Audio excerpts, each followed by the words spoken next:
আজকে তোমাদের কাছে নিয়ে আসলাম মটন বিরিয়ানি নিয়ে। দেখো সবার প্রথমেই আমি দুধের মধ্যে স্যাফরন ভিজিয়ে রেখেছিলাম কিছুক্ষণ। আর চালটা আমি এখানে 500 গ্রাম চাল নিয়েছি আর 500 গ্রাম মটন নিয়েছি। চাল আমি আগের থেকে ভিজিয়ে রেখে দিয়েছিলাম। তারপরে 500 গ্রাম মাংসতে আমি 200 গ্রাম টক দই নিয়েছি।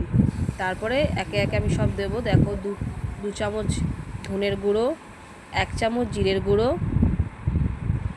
আর তারপরে দেবো স্বাদ অনুযায়ী নুন, যে যার মতন দেবে। আমি দিয়েছি প্রথমে, তারপর একটু লাগবে বলে আবার একটু দিয়েছিলাম। আর তারপরে দিয়েছি লঙ্কার গুঁড়ো।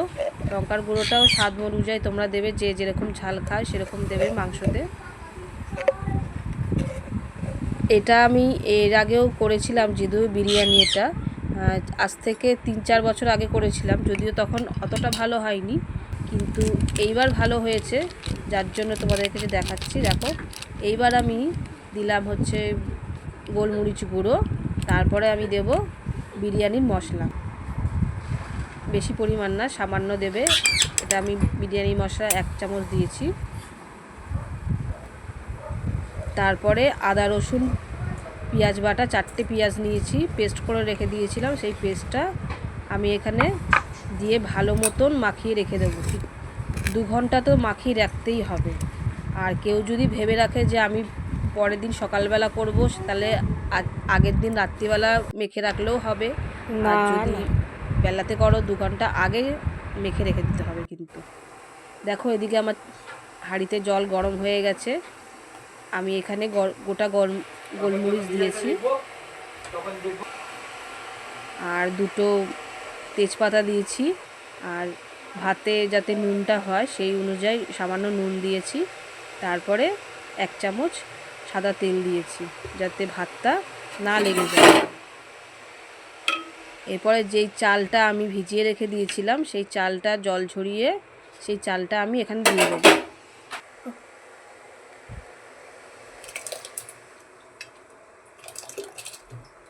সব প্রসেস তোমরা দেখো, যদি কোনো ভুল থাকে বা কোনো মিস্টেক থাকে আমাকে বলবে, আমি নেক্সট টাইম চেষ্টা করব। দেখো, আমার 80% ভাত হয়ে গেছে। আর এদিকে আমি কড়াইতে তেল গরম করে নিয়েছি যে বেরেস্তা করার জন্য। পেঁয়াজ ভাজতে শুরু করেছি আমি। পেঁয়াজটা লাল লাল হয়ে গেলে পেঁয়াজটা নামিয়ে দেবো। পেঁয়াজ ভাজা হয়ে গেছে।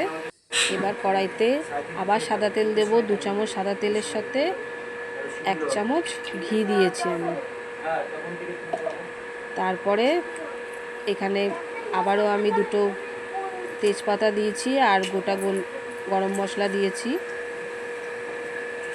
একটু থেতো করে দিয়েছি গরম মশলাটা। তখন থেতো করে দেওয়ার পরে যেই মাংসটা আমি ম্যারিনেট করে রেখে দিয়েছিলাম, সেই ম্যারিনেট মাংসটা আস্তে আস্তে আমি কড়াইতে ছেড়ে দেবো।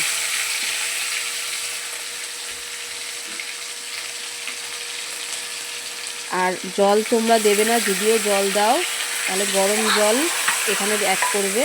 আমার গরম জলের প্রয়োজন হয়নি, তার কারণ দই যেহেতু ছিল সেহেতু জল কষাতে কষাতে জল ছেড়ে দিয়েছে।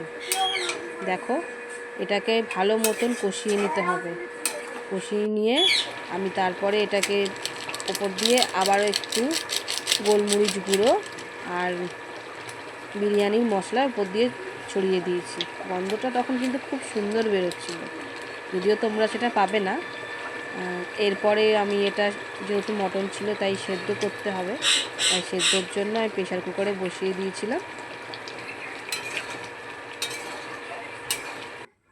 দেখো, আমার মটন সেদ্ধ হয়ে গেছে। তারপরে আমি আমার আরেকটা হাঁড়িতে ঘি ভালো মতন আমি মাখিয়ে নিয়েছিলাম, যাতে ভাতটা নিচে লেগে না যায়। এরপর যেই ভাত আমি করেছিলাম সেই ভাতটা ভালো মতন ছড়িয়ে দেবো। আর তারপরে ওপর দিয়ে বেরেস্তাটা ওপর দিয়ে ছড়িয়ে দিলাম। দিয়ে যে আলুটা দিয়েছিলাম, আমি বেশি আলু দিইনি, 2টো আলু দিয়েছি, কারণ আমাদের বাড়িতে আলু অত কেউ খায় না। এরপরে ওপর দিয়ে আমি গোলমরিচ গুঁড়ো ছড়িয়ে দেবো আর বিরিয়ানির মশলাটাও ওপর দিয়ে একটু ছড়িয়ে দেবো ভালো মতন। তারপরে ওপর দিয়ে আবারও আমি ভাত ছড়িয়ে দেবো। ভালোভাবে সমান করে ভাত ছড়িয়ে দিলাম। এরপরে মাংসটা আমি দেব, যেই মাংসটা আমি কষিয়েছিলাম সেই মাংসটা আমি দিচ্ছি, কষানো মাংসটা। আর ডিমটা আমি আগের থেকে সেদ্ধ করে রেখেছিলাম, সেই ডিম সেদ্ধটা যদিও তোমাদের দেখাইনি, কারণ ওটা দেখানোর কিছু নেই।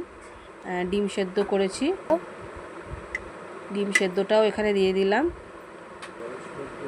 তারপরে ওপর দিয়ে আবারও আমি বেরেস্তা দিয়ে দিচ্ছি। তা এরবার ওপর দিয়ে আমি ভাতটা আবার ছড়িয়ে দিচ্ছি, দিয়ে যেটুকুনি বেঁচেছিল বেরেস্তা সব আমি দিয়ে দিচ্ছি। তারপরে আমি 2 চামচ কেওড়া ওয়াটার দিয়েছি আর 2 চামচ গোলাপ জল দিয়েছি। আর মিঠা আতরটা যে যেরকমভাবে দিতে পারো, দুটো অপশান আছে আমি বলে দিচ্ছি। কেউ ডাইরেক্টও দিতে পারো, আবার দুধ যে ভিজিয়ে রেখেছিলাম স্যাফরনটায় সেটার মধ্যেও দিতে পারো। আমি ডাইরেক্ট দিইনি, আমি যেই দুধটা ভিজিয়ে রেখেছিলাম স্যাফরন দিয়ে, সেটা দেখো তার মধ্যে আমি 2 ফোঁটা দিয়ে দিয়েছি।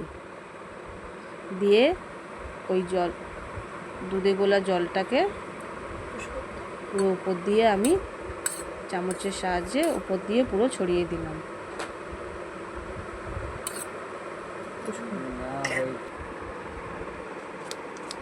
এরপরে আবারও একটু বিরিয়ানির মশলা ছড়াবো উপর দিয়ে।